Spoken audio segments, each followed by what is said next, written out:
look forward to welcoming Caitlin Clark back this year.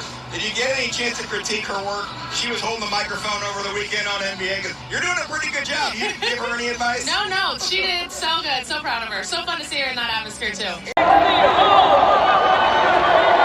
Hello guys, what's going on? This is your channel TFD, and we're back with a brand new Indiana Fever update. And today, we've got to talk about something really interesting that's happening around the Fever compared to the rest of the league. Because, honestly, if you look at the Indiana Fever right now, they kind of feel like the one organization that's like, CBA? What CBA? Not in a reckless way, but more in a business-as-usual way. While everyone else is locked into drama, negotiations, and off-season politics, the Fever are just out here moving like it's another workday. And I don't mean that in a bad way at all. I actually mean that in the most professional, focused way possible. If you've been paying attention to what players around the league are saying, most of them are talking about Unrivaled. They're talking about this league, that league, the future, the movement, the politics. Paige is talking about Unrivaled. A lot of players are talking about Unrivaled. It's all about that side of things. But when you look at the Indiana Fever players, what are they talking about? They're talking about the Fever. Aaliyah Boston is killing it in Unrivaled, and instead of just hyping that, she's talking about how she wants to bring new things back to the Fever.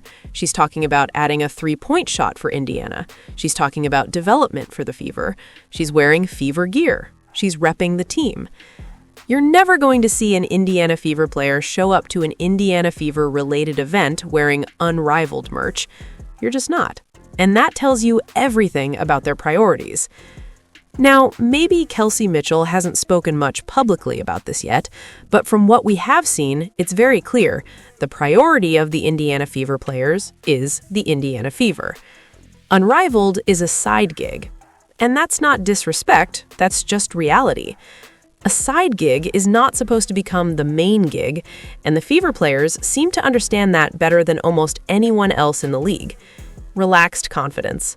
Unrivaled is cool, it's useful, it's extra money, it's extra exposure, but it is not the league, it's not the WNBA, and the Fever players act like professionals who understand that. Now, here's where it gets tricky. I saw a tweet from someone who I believe is an NBA agent, and they said something that really stuck with me. They said they predicted this from the very beginning. The older players are going to be the ones pushing for a strike. Why? Because a lot of them feel like they were underpaid for most of their careers. There's probably some resentment toward the younger generation because the younger players came in with NIL money, branding, social media leverage, and big followings before they ever even touched the WNBA floor. So you've got older players thinking, we made $70K our whole career. You made millions in college.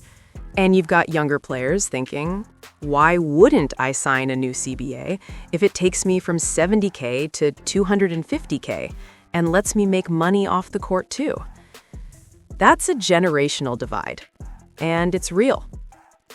Now, if there was an anonymous league-wide poll about striking, and I mean truly anonymous, I honestly believe this. Among young players, probably 90% would vote to keep playing. In the entire league, maybe 5 to 10% would vote to strike. That's my honest guess. And when you look at the Indiana Fever, that theory looks even more real. Because with them, it's business as usual. They're not doom and gloom. They're not panicking. They're not threatening to burn things down. They're working. Even Sophie Cunningham, who is very outspoken, is saying, yeah, we're standing firm, but we're here. We're locked in. She's not on some we don't need the league energy. She's on some we're professionals and we're building something energy.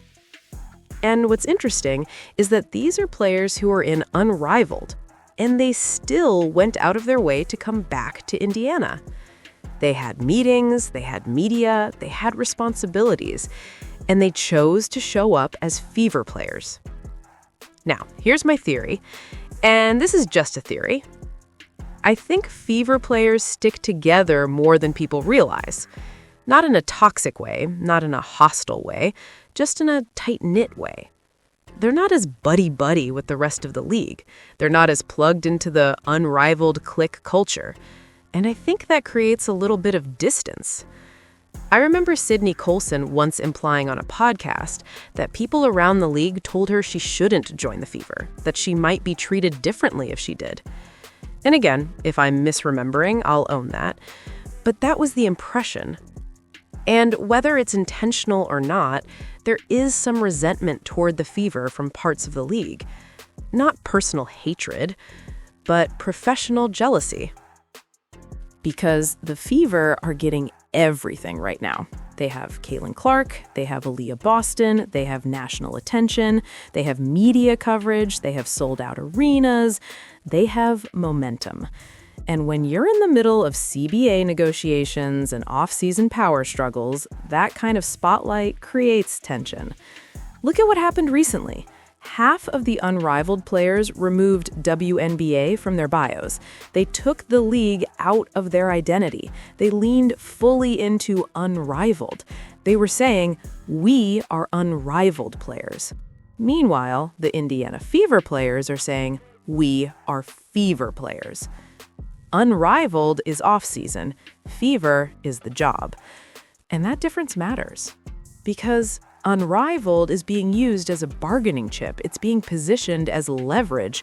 And if the Fever players keep saying, nah, our main thing is the WNBA and the Fever, that weakens Unrivaled's leverage. So there's a real chance that some people in Unrivaled leadership don't love that. They'd rather see players say, we don't need the league. But the young Fever core is saying, no, the league is the foundation. And honestly, they're right. Look at Angel Reese. Even she talks about getting back to Chicago. She tweets about Unrivaled sometimes, but she's not burning bridges. She's not anti-league. She's not reckless.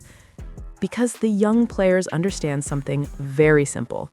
The league is what gives you structure. The league is what gives you legitimacy. The league is what gives you history. The side projects don't replace the foundation. And I stand by this. The young players are the ones who will make this league thrive, not the old guard trying to fight yesterday's battles.